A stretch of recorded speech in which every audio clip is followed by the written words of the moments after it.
Ayan po yung Diba? kaunahan. Ano? Reduces brain cell degeneration. Yan.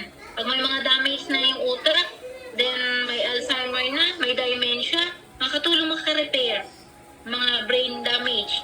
Nervous system, ito yung arteries dito, yung LDL.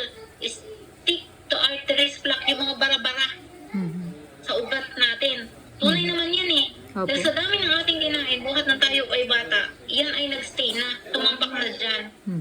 Nagtitigap mo yung lababo, di ba yung tubo? Oo. Pag matagal na nating gamit, marami yung mga bara-bara. Oo. Ganun din ang ating mga ugat. So, triglyceride fats in the blood, yan. Yung lumalapot, yan ang nagiging sanhi ng stroke, diabetes, kaya ganyan po yung ano, yan yung mga aneurysm. Oh. Kaya yan, nagkakasakit ng ganyan, lumalapot ang dugo. Bakit? Sa ating lifestyle, sa ating kinakain, hindi natin maiiwasan iyon. Fats Kahit in anong blood. iwas natin doon, hindi.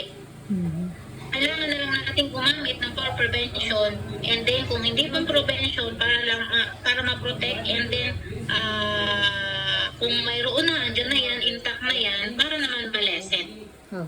Diba? So, immune system, nagpapatibay ng immune system. So, tunay yan. Kasi, noong pandemic, diba, daming may sakit. Ayan. So, kami, awa ng Diyos, labas dito, labas doon. Pag lumalabas kami, laklak talaga kami. Pero awa ng Diyos, hindi kami nakahawaan. Meron pa nga kami na napupuntahan na COVID. Natatakot kami. Siyempre, pero paglabas namin, nakulaklak talaga kami. So, yan. Nagpabakuna po kayo? Ha? Nagpabakuna po kayo? May bakuna kami, pero nung nalaman ng Dr. Torreja, tsaka ni Doc Albert Paradero, yung naturopathical doctor namin, dapat daw hindi kami nagpa-vaccine. Kasi maedad na. Eh sabi namin, hindi naman po pwede kasi malabas kami, kailangan ng ID. Diba? Kahit ayaw mo, Opo, kailangan required eh. Ako nga rin So, po. yun ang nangyari. Oo. So, ngayon, sabi niya, sige, nandyan na yan, intact na yan sa katawan ninyo, ang gawin na lang natin, lumaklak tayo, laklak, kasi i-cleanse niya ang ating katawan para mawala yung residue ng tinurok sa atin. So, yun na lang ang aming ginawa ngayon. Hindi ko nabili.